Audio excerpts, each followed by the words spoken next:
think we want to just double check. And I'll also start a recording, so you got the raw file as well. Yeah, I'm up and running.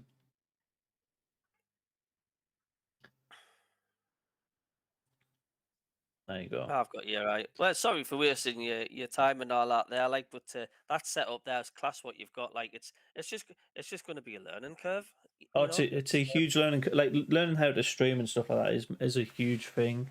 Like I have got a pretty beefy desktop. Like I don't know if my laptop would handle it. Probably handle it the You've hit same the way nail on yours the head. has.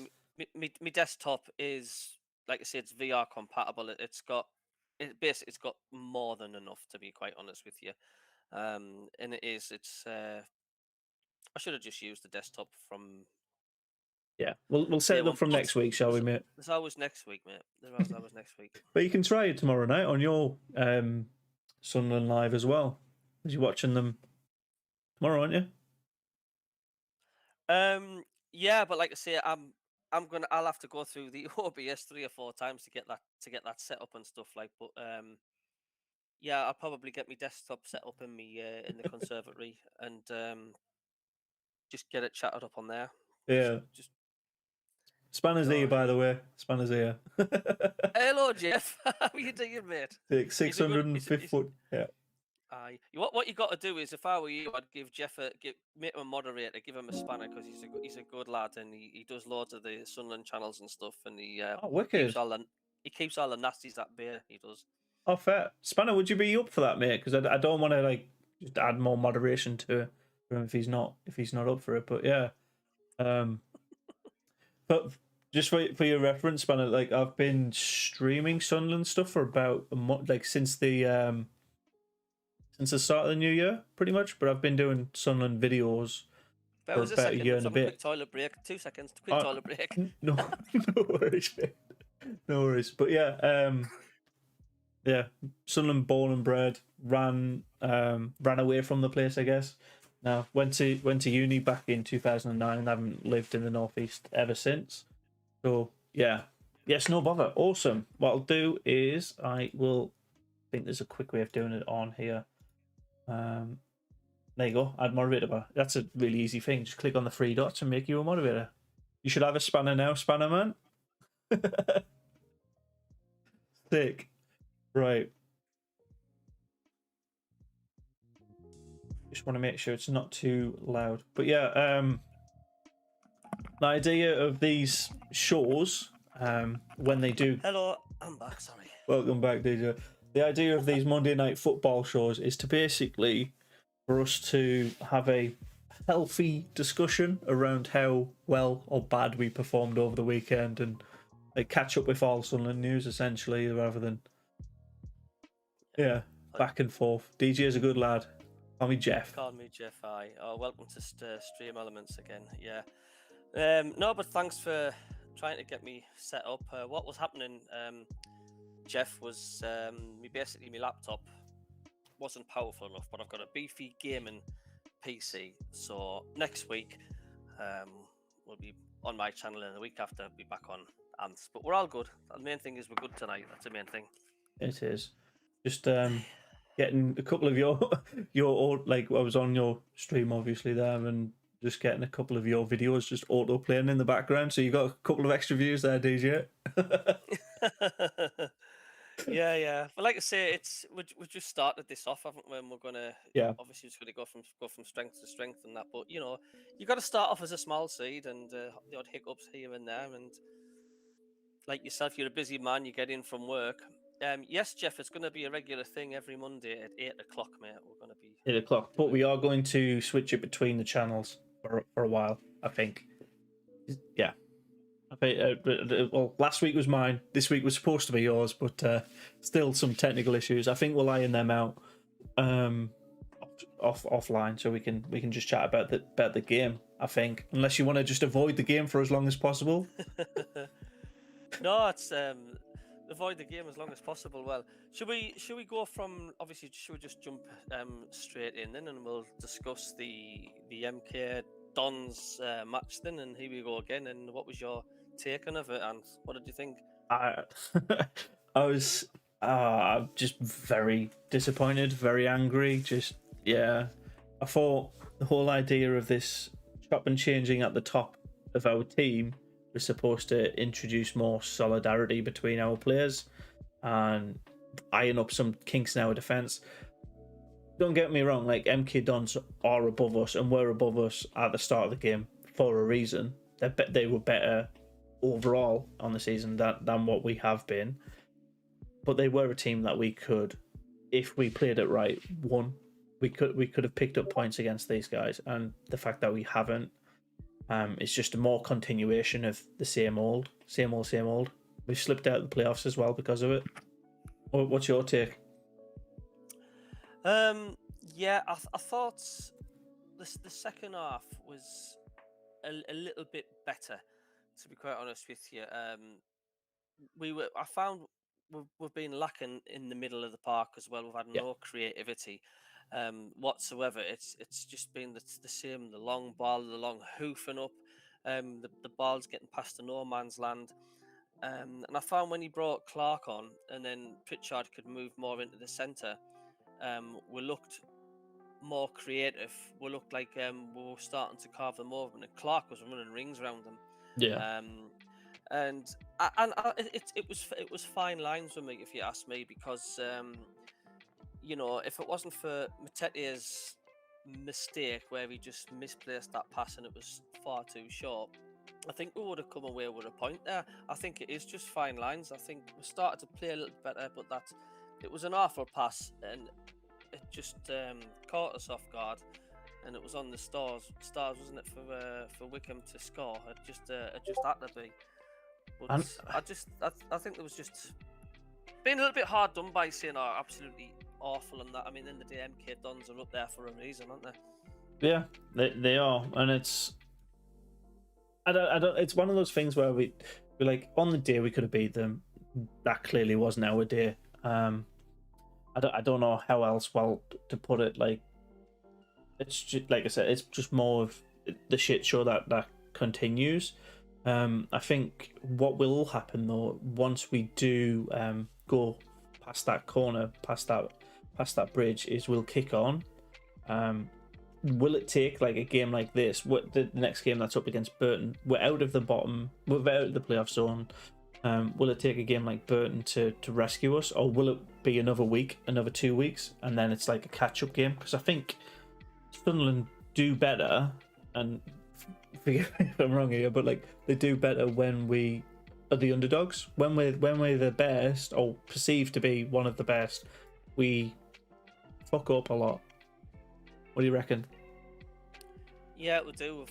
In the past, we've seemed to have performed miracles, the likes of undercuss and things like that. When we've got nothing to lose, we seem to sort of do a lot better. But we've got to, because we've got Wigan away after Burton. So this will be a lifeline if we can get 3 points tomorrow.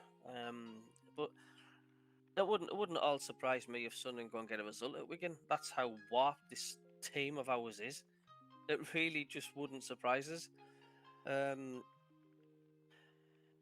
But when's Broadhead due to be back on that then? I mean, rumours he should be back within a week or something like that. To be fair, medical wise, until it's confirmed, I don't like to don't like to say like because he could be match fit, but he's not ready. What did you think about the manager not starting Defoe, or not even giving him a start or a run out? Do you think that's a lot of fans were frustrated with that? Oh, and rightfully so, to be honest. I think we need to, if we've got big names, we've signed him in, he needs to be ready, essentially. Like if we're putting him in there, it's because we want him in there. We want him in our squad. We don't purchase players for 6 months and not to play them in that 6 months. Yeah, there was such a hype about getting him, wasn't there? We were all on edge for days. Oh, we're going to get him. Oh, we're going to get him, and he's going to rip this division apart. And you can't tell me he's not fit enough to do 45 minutes. He's keeping himself fit. He looks after himself. I've seen the documentaries about him. He's always in the gym. He's not just sitting there having McDonald's and stuff. He's looking after himself. There's no reason why we can't just start him instead of bringing him on with 10 minutes to go when we're already getting beat. Bring the lad on. There was just an outcry that he didn't even get a shot. I mean, Oh, what's the point? What was the point of signing him in the first place? And people are saying it's just a PR stunt, because people are going to start wondering, aren't they, if he doesn't get a game? oh, and I am wondering because it does, for me, it does feel like it's one of those ones where he is literally in there, like you said, as a PR stunt. He's there, I think, as a career step for him rather than a natural step for Sunderland. Because he hasn't, when he has come on, he hasn't provided anything, and he should be. He should be up there. He should be. He's better than most of these players in the league. I put him like he's better than McGeady, but like they've both got high caliber quality in them. I'm just gonna quickly do something editing wise. So I'm very disappointed that he hasn't materialized in goals for us yet, or even created anything, or I don't know, like lifted up the morale of the squad. Like it just seems like he's this second outing is a wet paper towel. Yeah, it's such an anticlimax, isn't it? It's the fact that when Defoe has come on, it's like he's just a shadow, or he's like a Madame Two Swords model. He's like, well, he's there, but what on earth is he doing? Yeah, do you know what I'm saying? You can't see what he's doing, can we? No, I mean, we're making excuses. The fact, like, well, the whole team's just been shite at the minute. There's just no quality getting into the box. I mean, Stewart's even been he's ran dry for weeks and weeks on end, isn't it? It was only because it was a crack and cross, was it, from Embleton, which he got his trademark header in, Stewart, because let's face it, he can finish. Oh yeah, absolutely. And Ben, welcome by the way. Ben asks, do you believe Alex Neil should be putting more faith in our January players, or do you think our recent performances have diverted the gaffer from making those decisions? And ultimately, I think the short answer, yes. But because the January transfers are there because they are good players that Sunderland needed. Even if it was Lee Johnson's decision to buy them, or if it was the board, they were there to patchwork what we needed. They should be performing now because they're ready for now. They've had months of being sidelined or not getting enough game time, and we're just continuing that. That makes no sense to me. No, it doesn't. It's like I say, we're supposed to create the building blocks at the beginning of the season. And have you noticed what we've been doing since we've been in Division 1? It's like create the building blocks. We're starting to build a wall of promotion at the beginning of the season, and then it just keeps all falling down. Oh, and then we having to rebuild it again. And then when it comes to the last transfer window, the walls collapse. We're needing to rebuild it again. Why do we have to keep rebuilding the bloody thing? Why can't we just keep going from strength to strength? Exactly. From the first January transfer the first transfer window, why can't we add to that and make it stronger? But we're not. Since we've been in Division 1, it's two different transfer windows. It's just we haven't done anything to add to the squad, and I think that's where we're massively going wrong, because we're not strengthening the side in depth or anywhere which way or form at all. It's just the whole thing's a mess, man. Oh, absolutely, mate. I think it's also one of those things like,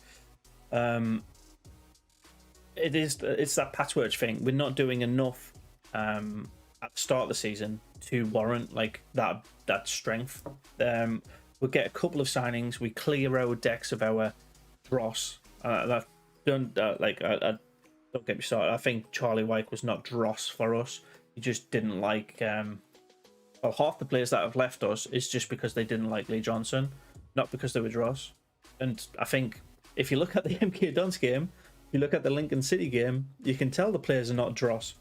Look at the Wigan game, the players are not dross because they are scoring and they are putting in a lot of assists. They're still in the high-end ranking of League One players. It's basically they didn't get along with Lee Johnson. So, yeah, I don't know. Just if we were going to put that much faith in Lee Johnson, I think we should have kept that much faith in Lee Johnson. But that 6-0 defeat ruined all that faith, and now it's just who do the players look to as their leader? And I think Jermaine Defoe was potentially that short gap. Roy Keane could have been that gap. Obviously, I don't think he would have been the right person at this stage, but it's up to Alex Neil to be the medic for our team, essentially. Yeah, I mean, you mentioned there about you know, our manager, like our former manager, and have we made a mistake? We should have really kept Lee Johnson and thought like, you know, bollocks. We shouldn't have kept him at all. I mean, the football most of the times was utter dross, and any team that gets thumped 6-0 from a team that's well below you in that division, the size of Sunderland's calibre, deserves to bloody walk. As a matter of fact, there's a lot of Sunderland fans have also says very surprised he shouldn't have walked, you know, months ago. Some have even said he shouldn't have been kept the job when he didn't get us promoted in the playoffs against Lincoln. We couldn't even get to the final. Potentially, mate, yeah. But our board at the time decided to keep him on, and we went, well, you've got this season to get us up. And as soon as that 6-0 came in, they were like, no, you can't do it for us this season. We need somebody else. But they didn't have anybody else lined up. So Alex Neil's come in on that 6-month contract, and I think he cannot get us relegated. It's as simple as that. He needs to prove that he can do his job effectively up until the end of the playoff, the end of the playoffs. Essentially, we want to be in the playoffs. Ideally, we would have liked to be in the automatics. That's not happening now. And I think the way we've managed the Alex Neil contract is the smartest thing we've done in a long time. Yeah, I think he's. I mean, Jeff says DJ was Lee Johnson. I've got to agree. Absolutely was I. To be quite honest with you, when we first appointed Lee Johnson, I looked at the telly and went, "Who the fucking hell's that?" I didn't run around jumping for joy, and deep down inside, same with Alex Neil for me, to be honest, mate. Same with Alex. Who's he?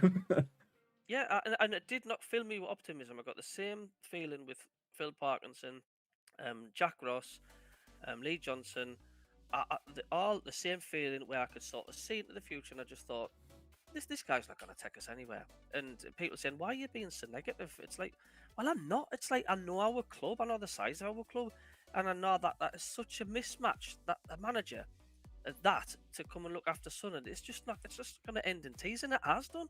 Every manager that's come so far has, because we're appointing the wrong managers. But who's appointing the managers? Well, I know. Well, I mean, this because if the fans if fans point the manager, they pay them millions, and would still be pissed off if we don't get 3 points. So, like, we can run all our potential hires by the fans. Just look at how we managed the Roy Keane thing. It was just a mess. The fact that the ownership, the percentages have all been leaked, that there's just no real confidence in the back office. Again, we're having the same conversation we had 5-6 years ago when we were getting relegated, or when we were struggling to stay up. Like, we don't trust the owners, we don't trust the leadership in there, because they can't perform. I mean, if we're now thinking this, well, we can't trust the owners, what the hell are the players thinking? Exactly. You know, and if we're moving on to the ownership sort of thing, because I mean, it has been obviously a massive goings on at Sunderland at the club at the moment. I mean, I don't know if you were like me, but at the beginning of this season, and all the Sunderland fans, we all thought KLD was the owner, and we all thought we're going to walk this league. Billionaire coming in, we'll absolutely piss this league, no problem at all. And then all the clues and all the cracks started to appear. To cut long story short, basically saying that there's no difference here. We've signed absolutely nobody. The performances on the pitch are gash. Our league positions are virtually nearly the same just about this time it has been every other season. And that's where it wasn't just me, thousands of fans were also getting suspicious that felt like, wait a minute, is KLD actually owning this club? And then the final nail in the coffin, or the straw that brought the camel's back, was when they failed to get Roy Keane. I mean, when they showed you that Roy Keane having that little smirk on the TV, ITV, we were all saying, he's got the job, he's got the job. And when he found out that he hadn't, that's when the alarm bells really started to ring and say, hey, yeah, really, what's going on at this club? To me, it looks more and more like Donald and Salmon Pants as pulling more strings than they say they are, and it turns out to be bloody true. So our gut feelings have been right. Yeah, I think there's just that general level of dissent around the place. We have got 13 games left of this season, and I think as long as we pick up points, I say keep picking up points. We're literally the worst forming team in the league right now. You can see the points over there. We've literally got 1 point in 5 games. Actually, no, sorry, Crew are worse off, but everybody else is higher up than us in the form guide. We are the team to beat, especially if you want a top half team to play against. You want Sunderland, and needs to change ASAP. I think. Do you think injuries have totally screwed our season? I mean, a lot of fans have also said this. Or mind you, our injuries, we've been so unlucky with our injuries and stuff. I mean, yeah, but so is every other club. Every other club, every other club has injury problems. They seem to patch it up quite fine. I think it boils down to the manager's play style. If you're ultraly aggressive, you're gonna pick up injuries left, right, and centre, and we've done that. But that's what our fans demand. We demand our players to give it their all, and I don't think we've had enough quality off the back of that, giving it all. Are our players that we have signed, are our players simply, good enough? I mean, if you can't argue with science, if the other players or other people are better and stronger than you, you're just not going to perform as well. No. But just we started off so well, but it's over the whole of the season, isn't it? It's like 10,000 meters isn't won on the first lap, is it? No. It's do you know what I'm saying? It's over the whole of the season, and I just think honestly their recruitment's been poor, and the side just ain't it just isn't good enough. I mean, let's face it. How many the games that we have won this season? How many could you turn around and say we well deserved that win? We played absolutely brilliant. We played them off the park. We couldn't, could we? There wasn't very many. There's not many, but there is a couple. There is a couple of those games where I'm thinking, like, yeah, we absolutely deserved that win, because we have won 16 games. We have won 16 games. We've won just under half of our games now. So, like, comparatively, if you compare it to other people, like everybody else in the league, we've had an okay season. Other teams would be like fighting our hand off to be in the situation that we're in. But it's again one of those things like, is League One where someone think, yeah, Chef Wed 5-0. Man, you're right. Is Sunderland where you expect them to be, like, overall? No, that's essentially it. We should be in the top half of the Championship, bottom half of the Premier League. That's our natural groove. And anybody saying anything other than that, like we're top 7, like we've finished 7th in the Premier League twice. Like, we are in that chunk naturally. So I think if we're performing like Leeds, or we're performing like Brighton or Fulham or Middlesbrough at the minute, we'd be happy. We would be really happy as a fan base. We have a couple of like grumbles here and there, but it's because we're in the League One of how, like, you keep on bringing it up, like the quality of our players is not good enough, but the quality of the players is always going to be at that level. It's how they perform on the pitch against the team that they're up against. So, like, we're sort of looking at it with rose-tinted glasses. Like, we're looking at it as the word Sunderland, big club, rather than focusing actually what the 11 players are on the pitch. Exactly. And every time we play a team, it's like, when Doncaster came, when Defoe had his first game, me and everybody were thinking like, wow, we're going to walk this.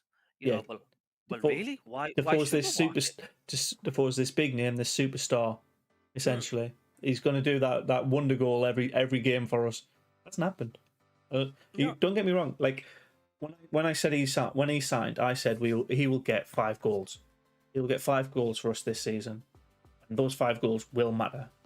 And the time will tell. We've got 13 games for him to get them 5 goals. But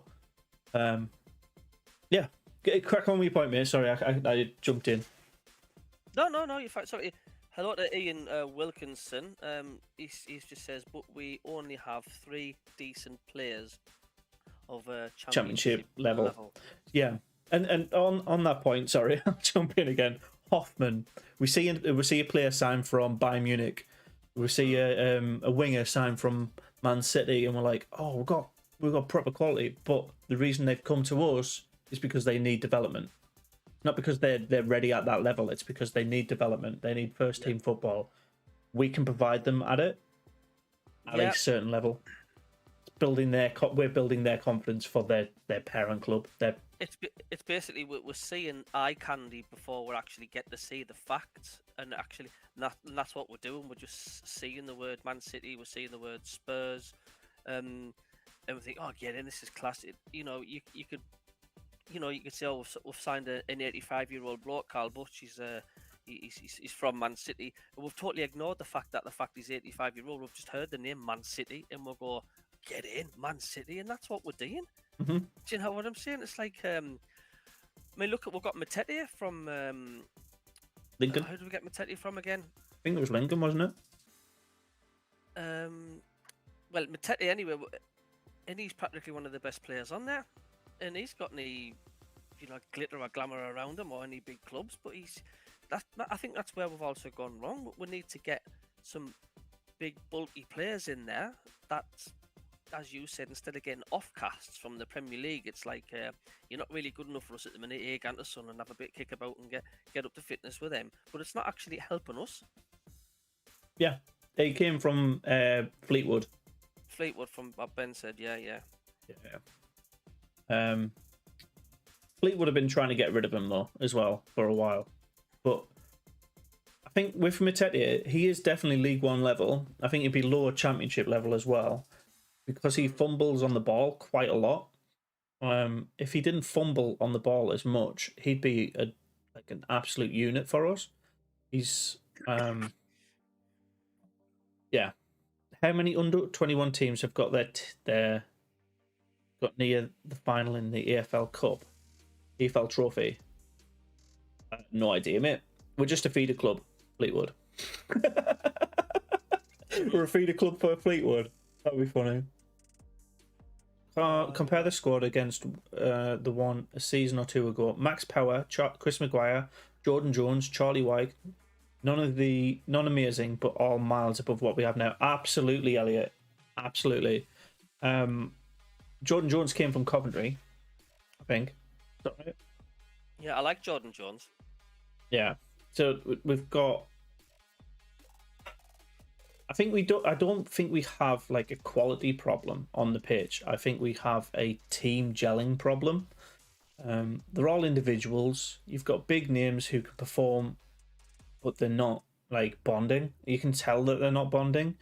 Our gel, and this is gonna sound like an absolute ludicrous thing, but I think our gel is Luke O'Nien. When he's fit, he basically drags everybody else around them. He shouts at them if they're not performing or putting in the best for the team. We need that. We had it in the first 2 seasons. He's heart in the club, Luke O'Nien, hasn't he? Yeah. He loves the club. I mean, that's a huge bonus. That if you can get a player that wears his heart in his sleeve, he's like that. Yeah, he is a miss. Of course he is. And it's. Who's that for us without him in the club? We had Catamol in the first 2 seasons. We had Luke O'Nien for the last 2 seasons. Obviously, he's injured now. But like, why is it one individual that we're relying on for that amount of effort? That's the scarier thing. That's what the January transfer window should have been. Like, get some of our youth players who want to like grow with the club rather than just be sold on. What do you reckon? Yeah, I mean, I definitely don't think there's any leader on there. There's nobody on the pitch that stands out to me that's getting people organised and our defense is like 3 massive barn gates open, wide open. Yeah. The floodgates, anything to come through. I never, I don't know about you, but I never see anybody shouting at any other Sunderland player.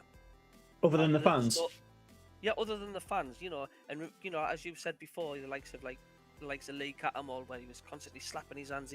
He was bright red in the face, cats shouting at his players to get them in line and stuff, like the likes of Kevin Ball and even Luke O'Nien. But at the minute, it's like nobody's keeping check on anyone. Yeah, nobody at all. Yeah, and that's why I thought Roy Keane was an interesting pick for that, because he would have been that person, but he's on the sidelines. He's not putting in the performance on the pitch.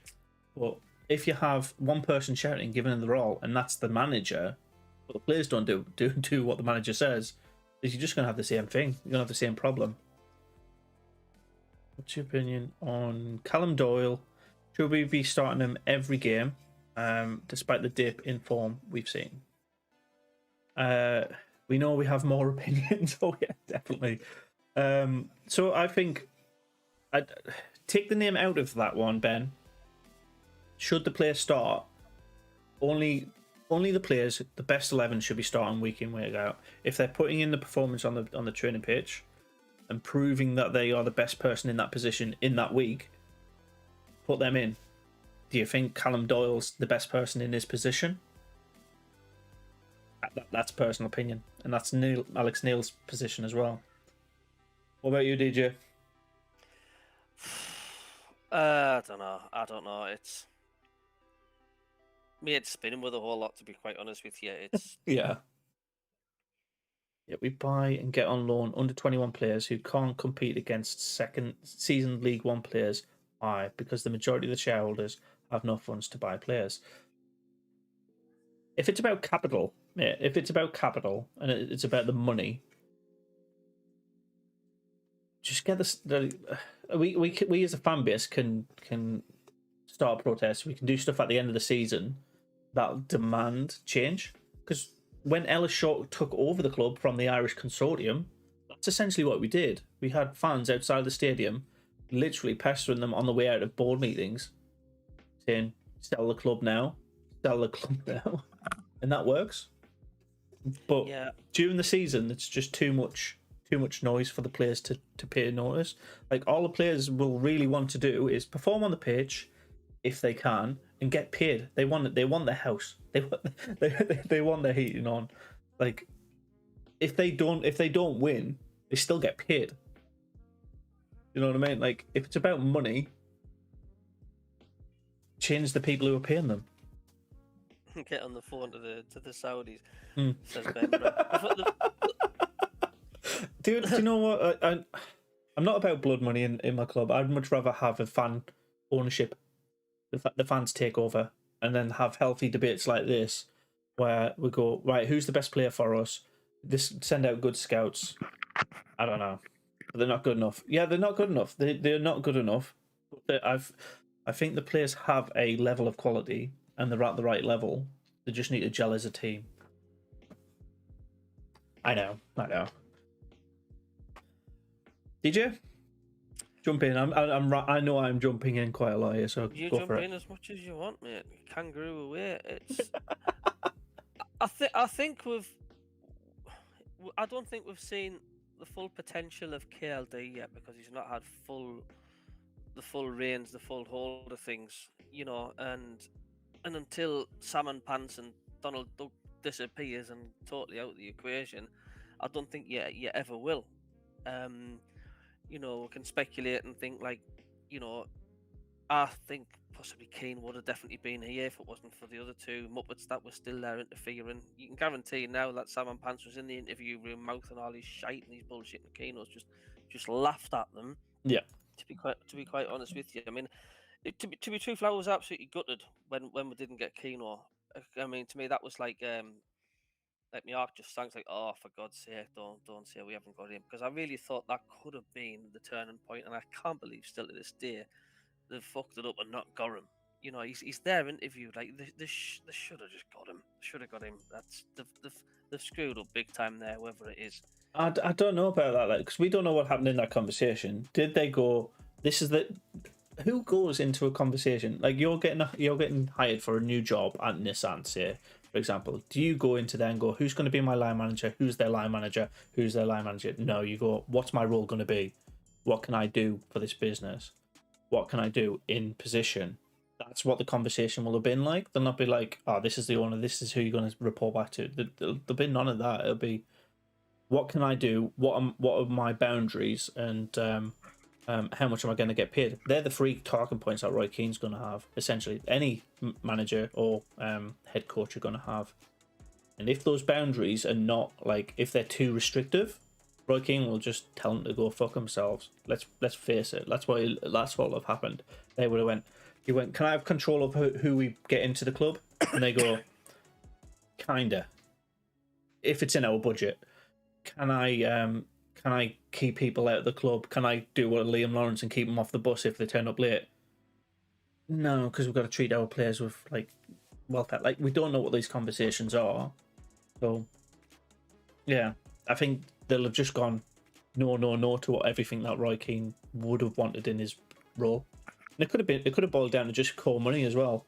Like, if it was like, I want 2 million for a 2.5-year contract, and they go, well, we can give you 1.3, and he'll literally, if it doesn't get the first offer, what he asks or demands for, he'll walk out. And we'll check in his memoirs in a couple of years' time to see what those conversations were. But yeah, I definitely think they've been a little bit sly as well. I mean, I definitely think they've Ian, I think you're used Jermaine Defoe as well to pull the wool over our eyes as well. I mean, do you remember that photograph when Defoe first is a picture of him shaking KLD's hand, and he's got his like duffel coat on that he's about to sign. You know, that's given more diversion away from Donald and Salmon Pants. The fact, like, looking at KLD, he's the full owner here, like, because he's got the handshake to Jermaine Defoe, where he's probably hasn't even been him that's made the outright decision of getting him. You know, there's been a lot of cover-ups. You know, and yeah. I think the blinkers have been pulled out of our eyes. We're like Defoe, and it just distracted away from what actually is going on. What do you think's going on, mate? What do you think is going on? Well, I mean, the percentage controls are there for a reason, right? Does anybody know what can somebody in the chat please tell me what their percentage owners are and what does that actually mean? Because if I say to you now, I want 73% of your channel, you'd be like, go fuck yourself. It's my channel. This is mine. Like, what? Where does like, how does 30% ownership for one person and 28% for another person, how does that relationship actually work and impact the club? Yeah, it's a good point. That, I mean, because is it just purely financial gain? And maybe it doesn't have anything to do with who has the say or anything. Is it just purely the financial side of things, like when the profit is returned, or does it mean both? How much profit is returned and how much they have a say? Do you know what I mean? It's like, just because you're 25% on my channel, you know, you can have as much share as you want, but I'll reap the 75% of the profits when it comes in. Is it that how it's working? You know, but either way, the Stuart Donald and Co wants to leave with as much of a greedy fat profit from what they've spent. That is what they're after, because like I say, the Son Until I Die. I always look at the first series when we lost against Charlton, and Methven was uncontrollable. He was absolutely seething because his vision of Son and getting promoted at the first attempt, and him and Stuart having a massive profit. It just the ground just fell beneath him. The whole thing just collapsed. It didn't happen. And he knew there and then, it's like, oh shit, this hasn't worked. Our gamble hasn't worked. We haven't gone up. And I think they're just hanging on, hoping that Son can get promoted at the cheapest possible way so they can have a big payday. Oh, absolutely. And I think the minute we go up, they will sell on. They know that it'll take us a longer time to go to the Prem. Or they'll have a projection of us taking a longer time to go up from the Championship to the Prem. Because if it was as easy as just like, oh, just win the league, we would have done that already. If it was just that, if it was that simple. Three Stooges Let's say simply what? the first season back in, weren't we? Mhm. We were way off the pace of who was the teams that went up first of all? Was it Barnsley and Luton? Luton went up like massive champions. Yeah, yeah. I think it was Rotherham by the playoffs as well. And then Barnsley was second, was it? Yeah. Yeah. Like So even then, we were miles behind the top two on our first season being here. Was it our second season or a third season where we like lost out on points per game because we played two more before the pandemic hit? Good question. That was it. The second one. It was either the second or the third season. We're 2 seasons after that now. We're on the second season Wickham after went that. up, didn't they? Wickham, yeah. Yeah, they did. Yeah. I don't Three know. Stooges simply want to make a 2-season book. Yeah. But yeah. Do you want to react to Ian's comment there? Keane wanting too much. I think Keane wanted too much control and had nothing to spend. basically the How three can he things. improve things if the players aren't good enough? So the three things I said in the conversation, Heel went into this job interview and went, I want to do this, I want to do this, and I want to get paid this much for it. Ian's just basically semi-confirmed he wanted a lot of control over the players. He wanted to spend money when they weren't willing to give him any. They weren't willing to pay him enough, and he didn't have control over the players if they weren't good enough quality. You know, but what's wrong with that? What's wrong with him wanting that? If he's Exactly. There's, you know what I mean? If it's a guy wanting and he wants control, well, that's what we want. A manager to come in and to take control and take it the helm in his way, and that's what we're after. You know what that screams to me, mate? The owners have an ego. The owners have an ego. And Massive ego. Keane will not appease it, but Alex Neil has. I'll let your comments sift in on that one. Alex Neil has went, yeah, I'll do that, and I'll do that. Because you got to look at... Yeah. Absolutely, yeah. No, don't bother asking any questions. I'm not bothered. I'll just take the job. Yeah. That's what it looks like, yeah. He's asked a couple of questions, like, what can I do? What's my restriction? That's why he's gone as head coach and not manager. He's not asked to bring in... He's not requested that he picks the players. He's asked that he coaches the players that are already there or will be there in the summer. Yeah. Absolutely. It's sort of his hands are massively tied in with it, to be honest with you. No, it's not tied in. It's more like I don't want to see it. Like if somebody comes in my era and they're shit, it's not my problem. It was the people who brought them in. Whereas a manager gets that ethos. Like we go the Lee Johnson signings this January. We got the Lee Johnsons this summer. The Lee Johnson releases. He wouldn't have that. Alex Neil wouldn't have that, would he? Oh no, not at all. How did you react when you found out that Alex Neil was the manager? Because I mean, how I felt was, to be quite honest with you, I was like, oh, we haven't got Keane. I just don't give a shit who we get. I was just that fed up. And then when I looked at the shortlist, I thought, like, was Alex Neil possibly the best of the bunch that was getting mentioned, especially like Neil Lennon? We didn't want Tangerine bollocks coming to the club. Do you know what I mean? And I thought, please, not him. And it was the other manager I took Hull up. Was it Grant McCann? He got mentioned as well. I don't know really enough about him. Grant McCann used to play for us, didn't he? Not Grant McCann. I'm sure Grant McCann used to play for Sunderland. God's sake, what am I thinking of? Who was the manager that took Hull up? Am I thinking a different McCann? More on Wikipedia. Let's use our best friend. No, he got Peterborough promoted as a player. Yeah. Oh no, and a manager. Hull. Yeah. And he was Doncaster. It was Grant McCann, wasn't it? Yeah, it was Grant McCann. Yeah, Grant McCann has done lots of stuff around League One clubs. Peterborough, Doncaster, and Hull in his management. But he was a West Ham player, played 4 games for West Ham in 5 years. The Cheltenham, Barnsley, Scunthorpe, Peterborough. So yeah, he's League One through and through. But do we need somebody who's League One through and through to get us up? Do you think Alex Neil is the man to get us up? Do you think he'll do it? I mean, if we don't get up this season, whatever happens, we get again. It's all ifs and bloody buts, isn't it? Because if we didn't get up, and let's say KLD takes 100% complete control, there's nobody else got percentage of shares. You might turn around and say, well, we didn't want Alex Neil. It might be a completely different ball game once again. Yeah.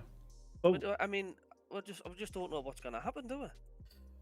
No, and I think that uncertainty is what's pissing us off more than anything. Like, we want to go into a weekend going, we could smash these. Like tomorrow night, we want to go into tomorrow night's fixture and go, we are going to smash Burton. But now we're like, we could, I want us to, but it's not guaranteed.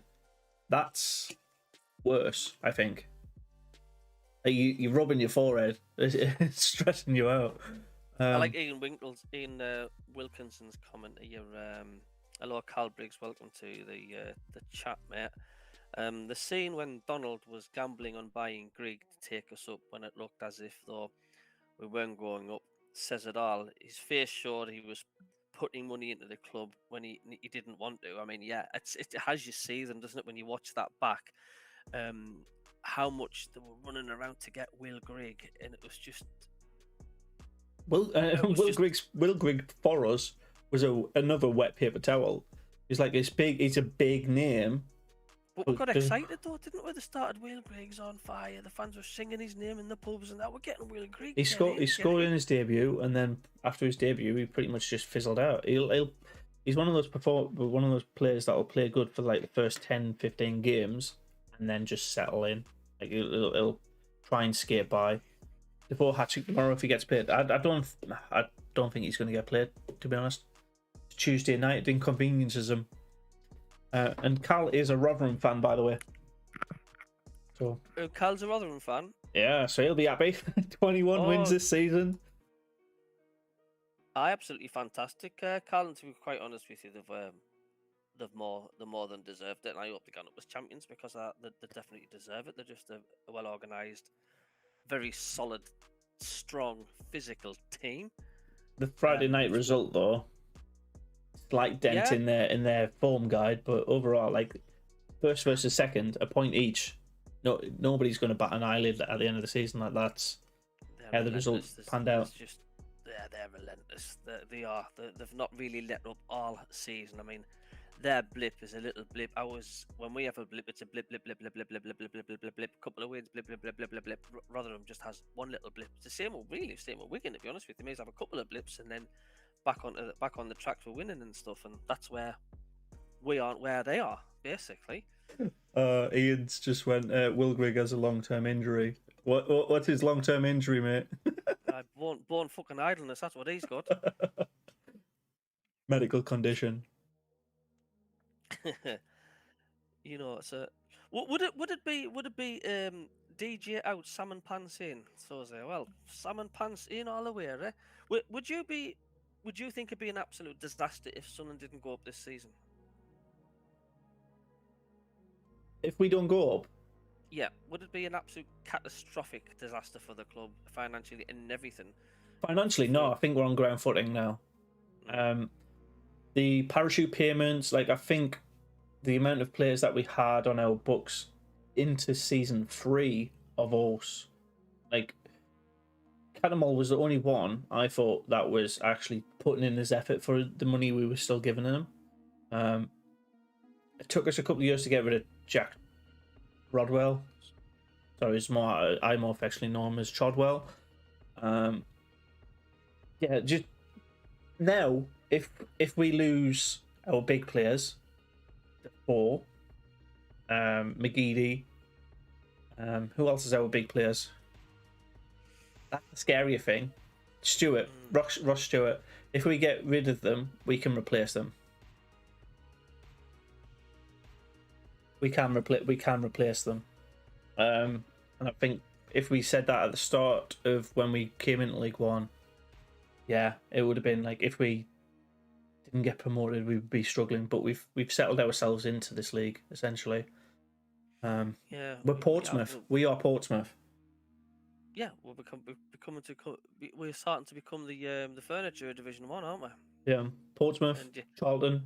Sorry, I'm just gonna keep repeating names, but like the fact that these big names, like you'd expect Charlton, like let's say when I was like growing up, Charlton and Sunderland was a Premier League fixture. What's it now? Bolton being in this league is a joke as well. yeah, I know, and we've been sucked into that vortex of it, like, and it's just been so frustrating with Sunderland because it's the upstairs antiques, I think, which is screwing this club over at the moment. It's just been so dirtily, badly run, full of lies. It ain't right, like I say, for all them fans turning up and spending their hard-earned money to go and be hoodwinked every single game. So I've got the tweet for our result. I'm gonna switch that up to our lineup for the game.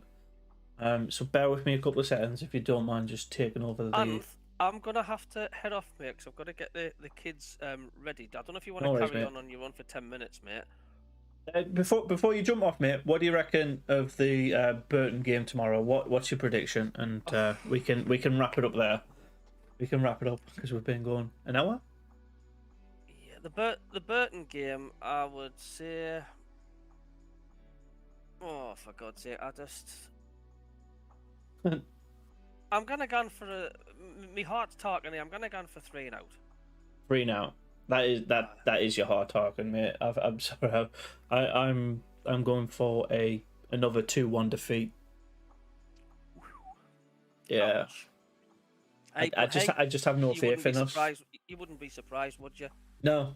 I obviously want Sunderland to win pretty much every game we ever play, but my realistic head's going, we're just in the gutter. I haven't seen anything from Sunderland to suggest otherwise. Did Neil say he wants to play a high line again? I think that would work against Burn, but we're shit in the back. We're too slow at the back, so playing a high line when you've got slow defenders, there's a huge gap of the field to go into. And the KLD's money went on the 2 webcams for SFC, and that was it. Went into broadcasting. But yeah, I think we'll wrap it up there, mate. Appreciate your time. We'll set it up for your channel next week, so same time. Yeah, we'll get there, like I say. But thanks everybody for tuning in and whatnot. We are just starting, and I'll get the hang of things my end. I'll get it properly set up, and yeah, this is a regular feature, and yeah, I like the look of it so far. It's gonna go well. Just get the teeth and bits out the road. Yeah, I reckon whenever you set up your stream properly, that's when we'll start winning again. So get on it. Do you bother? Well, thanks a lot, mate, and thanks for your help, and I'll keep in touch. No worries, mate. Have a good night. Thank you, everybody. Smash the like button if you did. Later, subscribe, mate. And see ya. Bye.